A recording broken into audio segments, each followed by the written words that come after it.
What if Earth swapped our moon with other moons? Imagine stepping outside tonight and immediately realizing something feels off. The moon looks wrong. Maybe it's huge now, so big it fills half the sky with this weird orange glow. Maybe it's covered in bright cracks stretching across the surface like frozen lightning. Or maybe you look up and see actual volcanoes erupting in space. At first, people would probably grab their phones and start recording. A few hours later, coastal cities might already be dealing with emergency flooding warnings. That's the crazy part about the moon. Most people never think about it until something changes. But Earth depends on it way more than we realize. It affects the oceans. It stabilizes Earth's tilt. It even changes how bright nights are across the planet. So what happens if we replace it? What if Earth borrowed moons from the rest of the solar system? Some would make the night sky look unbelievable. Others could slowly turn Earth into a completely different planet. Earth's moon is weirdly perfect. Before we start swapping moons, there's something important to understand. Earth actually got incredibly lucky with the moon we have. It's large enough to stabilize the planet, but not large enough to wreck Earth with extreme gravity. It's also sitting at a really good distance from us. That balance matters. Without a major moon, Earth's tilt could slowly drift over time. Seasons might become more extreme. Climate patterns could get unstable over very long periods. Scientists still debate how important the moon was for complex life developing here, but one thing is obvious: Earth without the moon wouldn't feel like Earth. Now, let's start replacing it. Europa, the moon everybody would want to explore. If Europa suddenly replaced our moon, people would lose their minds the first night they saw it. Instead of the gray moon we're used to, Earth would suddenly have this glowing, icy world hanging overhead. Its surface is covered in giant cracks and frozen lines, so it would look way more dramatic in the sky than our current moon. And the craziest part? Europa probably has a massive ocean hidden underneath all that ice. Not a small ocean either. Scientists think it may contain more water than every ocean on Earth combined. So overnight, humanity becomes obsessed with one question: is there life down there? Every space agency on the planet would immediately start planning missions. Governments would throw money at it. Billionaires would start talking about Europa colonies within like 2 weeks. And honestly, compared to some other moons, Europa wouldn't be the worst replacement. Titan. Earth gets a second planet. Now let's replace the moon with Titan. This would be insane. Titan is enormous compared to our moon. If it sat at the same distance from Earth, it would absolutely dominate the sky. You wouldn't casually glance at it anymore. You'd walk outside and instantly notice it. Another world with visible weather patterns hanging above the planet every night. Social media would explode with photos immediately. People would travel just to see Titan from dark sky locations. It would probably become the most photographed thing in human history, but Earth would start feeling the effects pretty fast. Titan's gravity would create much stronger tides than we have today. Some coastal areas would flood more often. Hurricanes and storm surges could become more destructive in certain regions. The moon feels familiar, peaceful. Titan wouldn't. Titan would feel like another planet watching Earth every night. Phobos, the moon that moves too fast. Now things start getting uncomfortable. Phobos is tiny compared to Earth's moon. It looks rough and uneven, almost like a giant asteroid. But the weird part isn't the size, it's how fast it moves. If Phobos orbited Earth, people could potentially see it rise and set multiple times in a single day. The moon has always moved slowly across the sky. Humans are used to that rhythm. Phobos would completely break it. It would feel wrong. And there's another issue. Since Phobos is so small, Earth loses a lot of the stabilizing effect our current moon provides. That wouldn't destroy the planet immediately, but over long periods, Earth's tilt could become less stable. Climate swings might get more extreme over time. So even though Phobos doesn't look dangerous at first, Earth slowly becomes less predictable. Deimos.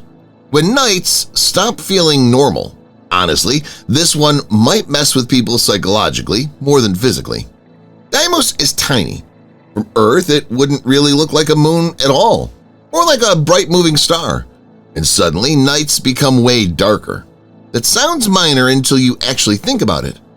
Moonlight affects a lot of life on Earth. Animal behavior, migration patterns, hunting cycles, even ancient human civilization depended on moonlight for navigation and farming. Without a bright moon overhead, Earth would feel different at night. Darker, quieter, emptier. Some places would probably look beautiful under those dark skies. Other places would feel genuinely unsettling. Io, the moon nobody wants. Io is basically the most violent moon in the solar system. It's covered in active volcanoes, constantly erupting because Jupiter's gravity keeps squeezing the entire moon internally. If Io replaced our moon, people would literally see eruptions happening in the sky. Huge lava plumes, bright glowing hotspots, constant explosions. At first, millions of people would probably stay outside watching it. Then the problems start. Io throws a huge amount of debris into space around it. Near Earth, that becomes a disaster for satellites, GPS systems, communication networks, weather tracking, basically all the technology modern civilization depends on. And honestly, just seeing Io every night would probably stress people out. There's something deeply unsettling about looking up and seeing an active volcanic world hanging over Earth. The moon is supposed to feel calm. Io definitely wouldn't. Ganymede, the mega moon. Now imagine replacing our moon with Ganymede. Ganymede is actually larger than Mercury, just kind of ridiculous for a moon. If it orbited Earth at the moon's current distance, it would dominate the sky so much that nights might never get fully dark again in some regions, and Earth's oceans would react immediately. Tides could become way stronger than what we're used to today. Some coastal cities might need giant flood barriers just to survive normal conditions. Entire shorelines could slowly change over time. But Ganymede has another strange feature. It has its own magnetic field. That means Earth could start experiencing unusual magnetic interactions high in the atmosphere. Auroras might become brighter and visible in places that almost never see them today.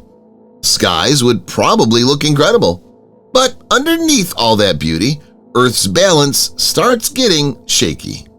Triton, the long-term disaster. Finally, there's Triton. Triton doesn't seem terrifying at first, but long-term, this one could get ugly. Triton orbits backward around Neptune, which already makes it one of the weirdest moons in the solar system.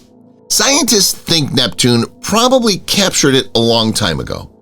If Earth suddenly inherited Triton, orbital problems could slowly build over time. As Triton moves closer to Earth, tides become stronger. Geological stress increases. Earthquakes and volcanic activity could rise. And eventually, Triton could get close enough for Earth's gravity to literally tear it apart. That would create planetary rings around Earth. Sounds amazing, visually, until all that debris starts causing problems for satellites and spacecraft. Meteor activity around Earth could increase too. So even though the sky might look beautiful for a while, Earth slowly turns into a much more dangerous place to live. So which moon is actually best? After looking at all these scenarios, one thing becomes pretty obvious. Most moons in the solar system would make terrible replacements for ours. Europa might be survivable. Titan looks incredible but causes stronger tides. Phobos and Deimos slowly destabilize Earth. Io creates chaos in space.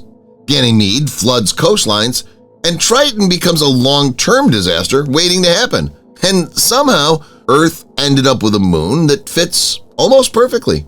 Not too big, not too small, just stable enough for life to thrive here for billions of years. Most people never think about that until you imagine replacing it. And once you do, you realize how different Earth could have been, or how much worse. If you enjoyed this video, subscribe for more space mysteries, cosmic what-if scenarios, and deep dives into the terrifying side of the universe. And let me know in the comments, which moon would you want orbiting Earth, and which one would absolutely terrify you the most?